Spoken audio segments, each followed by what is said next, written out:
guys, Assalamualaikum. Jumpa lagi di channel Hakim News. Pada kali ini saya akan menceritakan seorang penggusti yang berbadan besar dan sasa dan orang pernah bergelarnya sebagai monster di WWE, iaitu The Big Red Machine, Kane. Dengarkan cerita daripada saya selepas ini.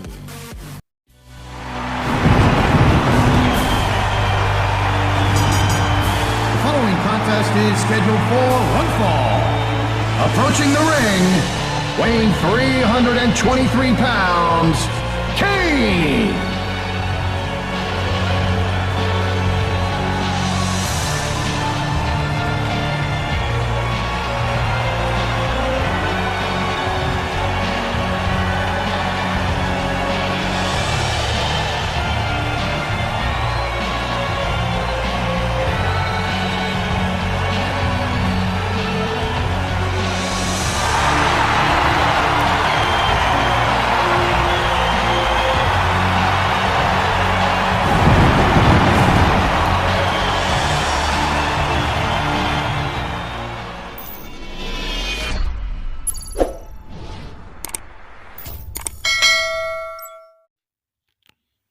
Baik, intro. Kane mula debut di WWF sekitar tahun 1997, iaitu di acara Bad Blood. Beliau telah interrupt perlawanan The Undertaker di dalam perlawanan Hell in a Cell match dengan membelasah The Undertaker pada ketika itu. Beliau berkata yang beliau adalah Young's brother daripada The Undertaker dan beliau mahu membalas dendam kepada Undertaker ketika itu. Dan Kane tiba-tiba menyerang The Undertaker dan feud mereka berdua pun mula terjadi sekitar tahun 1997 tersebut. Baik, kejuaraan Kane yang pertama mula dimenanginya pada acara The King of the Ring pada tahun 1998, di mana Kane berjaya menumpaskan Stone Cold Steve Austin pada ketika itu. Dan itu merupakan kejuaraan pertama Kane bergelar World Wrestling Federation Champion. Kane juga telah mendominasikan namanya pada era tahun 1997 sehinggalah pada 1998, 1999 dan berjaya juga memenangi regu World Tag Team Champion bersama partnernya Mankind, dan pernah juga partner bersama The Undertaker dan berjaya memenangi perlawanan tag team tersebut. Dan Kane juga pernah memenangi kejuaraan WWF Hardcore Champion. Dan pada ketika itu Prestige Hardcore Champion tidaklah begitu membosankan, dan Hardcore Champion merupakan kejuaraan yang harus dipertandingkan oleh penggusti-penggusti powerhouse.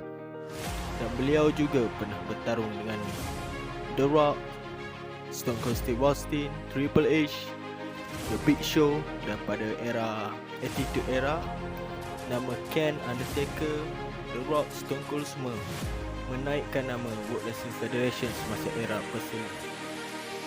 masa era mereka mahu menaikkan rating WWF ketika mereka bersaing dengan WCW pada ketika itu.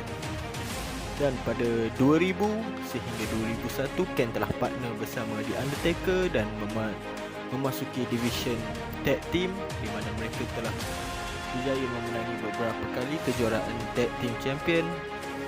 Dan pada masa itu merupakan tahun gemilang lah, The Brothers of Destruction dan partnernya The Undertaker yang abangnya sendiri, dan di mana mereka pun telah berjaya menaikkan nama mereka sebagai regu yang paling digeruni pada waktu itu sekitar tahun 2000 hingga 2001, dan sehinggalah pada 2002 di mana mereka telah berpecah menjadi single wrestler, di mana Kane di nama Raw dan Undertaker pula di nama SmackDown. Baik, bercerita tentang Kane, dia mula membuka topeng tak silap pada hujung 2002, dan pada awalnya beliau membuka topeng, beliau telah nampak, semua orang telah tengok rupa beliau yang sebenarnya, di mana terdapat kesan-kesan terbakar di situ, dan beliau kelihatan hilang kontrol dan menjadi monster yang digeruni pada waktu itu. Dan Masa itu beliau partner dengan Rob Van Dam, di mana Rob Van Dam menjadi mangsa pertamanya. Ken telah mencok slam Rob Van Dam pada ketika itu merupakan partnernya sebagai tag team. Dan selepas itu Ken terus buka topengnya sehinggalah sekarang, dan Ken juga telah berjaya memenangi World Tag Team Champion bersama Big Show pada tahun 2005, dan sehinggalah 2010 beliau berjaya memenangi lagi kejuaraan World Heavyweight Champion.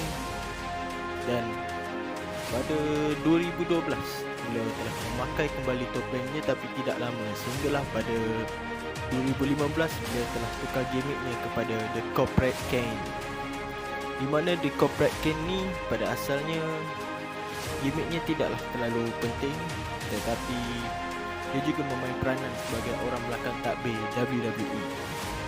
Dan semua orang tahu sekarang ni Ken telah menjadi datuk bandar di sekitar kawasan perumahannya itu dan di kawasan bandar dia, dan dia menjadi orang penting di dalam ahli-ahli korporat. Dan Ken juga mungkin tak lama lagi akan mendapat gelaran Hall of Fame di WWE.